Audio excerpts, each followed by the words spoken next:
문재인 정부 부동산 정책 실패에 책임이 있거나 부동산 무리를 일으킨 사람은 출마하지 않아야 한다. 민주당의 구원투수로 투입된 박지현 공동비대위원장이 내놓은 지방선거 공천 룰 중 하나인데요. 이를 두고 당내 파문이 일고 있습니다. 구하림 기자입니다. 민주당 박지현 공동비상대책위원장은 지방선거 공천 5대 원칙을 발표하면서 문재인 정부의 부동산 문제에 방점을 찍었습니다. 부동산 정책 실패에 책임이 있거나 부동산 문제로 무리를 일으켰던 인물은 스스로 나서지 말아야 한다고 밝힌 겁니다.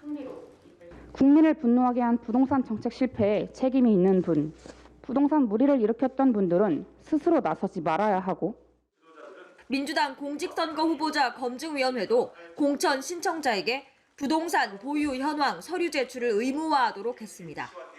투기 등 부동산 관련 의혹에 연루되지는 않았는지 검증을 강화하겠다는 의미입니다.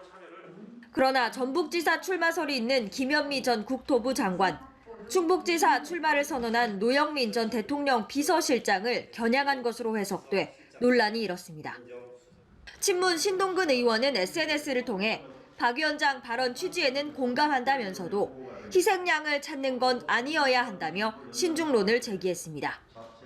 한편 서울시장 출마 요구를 받는 송영길 전 대표는 조계종 법회에 참석하며 대선 이후 처음으로 외부 행보에 나섰습니다. 송 전 대표는 출마에 대한 의견을 묻는 질문에 개인이 아니라 당이 성실히 응답해야 한다며 더 고민하겠다고 말했습니다. 당의 결정을 앞세우며 즉답하지 않았지만 가능성을 완전히 배제하지는 않은 것으로 풀이됩니다. 민주당과 합당 논의를 본격화한 새로운 물결 김동연 대표는 조만간 경기도지사 출마를 공식화할 계획입니다.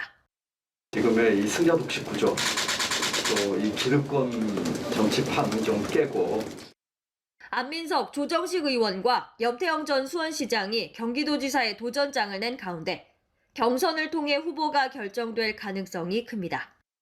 연합뉴스TV 구하림입니다.